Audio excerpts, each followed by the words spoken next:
কদিন আগেই যৌথ প্রযোজনার ছবি মুক্তি নিয়ে যখন হল্লা চলছিল, শাকিব খান, আরিফিন শুভ, নুসরাত ফারিয়াদের পাশে দাঁড়িয়েছিলেন নায়ক ফেরদৌস। তখন এ কারণেই অনেকেই আশা করেছিলেন নায়িকা মৌসুমী তার পদত্যাগপত্র দিয়ে দেওয়ার পর হয়তো ফেরদৌসও একই রকম কোনো কাজ করবেন, কিন্তু যা ঘটল তার সম্পূর্ণ উল্টো।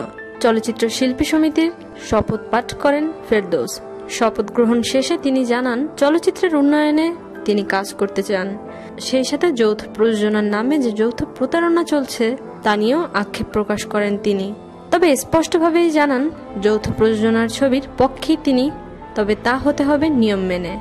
একদিকে ফেরদৌস শাকিব খানের সাথে যৌথ প্রযোজনার ছবির পক্ষে কথা বলছেন, অপরদিকে আন্দোলনকারীদের সাথে মিশে শপথ গ্রহণ করলেন। আসলে ফেরদৌস কার পক্ষে কাজ করবেন বা কোন পক্ষে নিজের অবস্থান নেবেন তা এখনো তাই স্পষ্ট নয় অনেকের কাছে। প্রিয় দর্শক, যৌথ প্রযোজনার ছবির পক্ষে অনেকেই, কিন্তু তারা বলছেন নিয়ম মেনেই হোক ছবিটা। নায়ক ফেরদৌসও বলছেন একই কথা।